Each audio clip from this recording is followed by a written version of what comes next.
प्राचीन काल की बात है। त्रिलोक में असुरों का आतंक बढ़ता जा रहा था।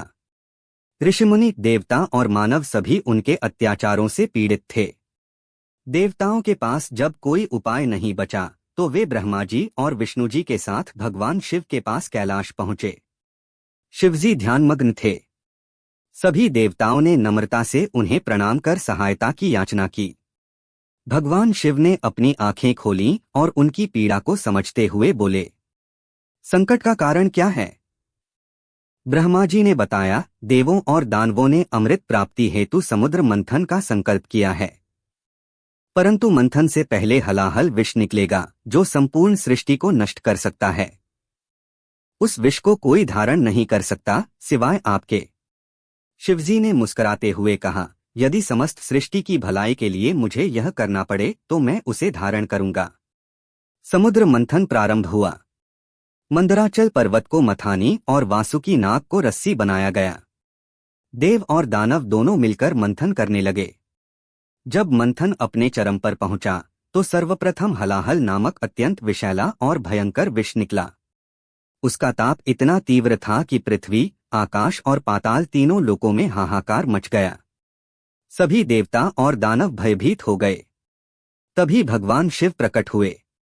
उन्होंने विष की ओर देखा और बिना किसी संकोच के उसे अपनी हथेलियों में लेकर पी लिया। पार्वती माता ने यह देख तुरंत उनकी कंठ पर हाथ रख दिया ताकि विष नीचे न उतर सके। उस विष के प्रभाव से भगवान शिव का कंठ नीला हो गया और तभी से वे नीलकंठ कहलाए। उनका यह त्याग संपूर्ण सृष्टि के कल्याण का प्रतीक बन गया।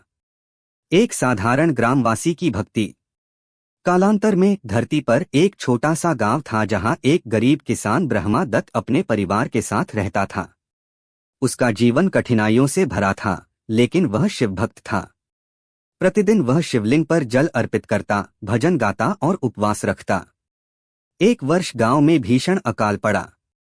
फसलें सूख गईं, कुएं सूख गए और लोगों का जीवन संकट में आ गया। ब्रह्मा दत्त के पास खाने को भी कुछ न था, परंतु उसने अपने इष्ट भगवान शिव की भक्ति नहीं छोड़ी।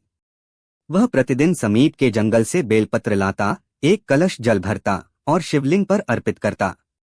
एक दिन जब वह बहुत कमजोर हो चुका था और भूख से कांपते हुए शिवलिंग के पास पहुंचा तो अचेत हो गया। उसी क्षण एक दिव्य तेज वहां प्रकट हुआ। भगवान शिव स्वयं वहां प्रकट हो गए। उन्होंने ब्रह्मा दत्त को उठाया और कहा, वत्स, तुम्हारी भक्ति निष्काम और अटल है। तुमने विपत्ति में भी मुझे नहीं छोड़ा। तुम्हारी सेवा व्यर्थ नहीं जाएगी। शिवजी ने अपना त्रिशूल आकाश में घुमाया और तत्काल बादल घिर आए। मूसलधार बारिश हुई, सूखी धरती पर हरियाली लौट आई और गांव में जीवन फिर से बहने लगा।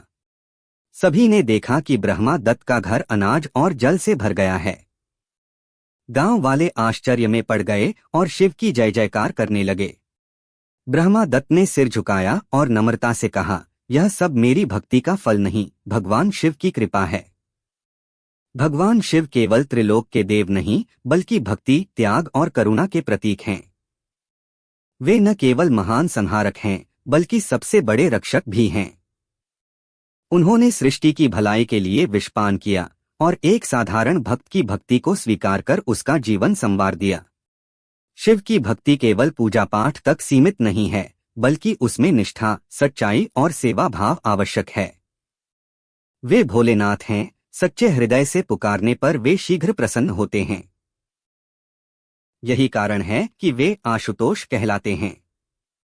आज भी जब जब संकट आता है, जब जब मनुष्य अपने भीतर की अंधकार से लड़ता है, तो नीलकंठ भगवान शिव उसकी रक्षा के लिए अवश्य आते हैं। हर हर महादेव। नमः शिवाय।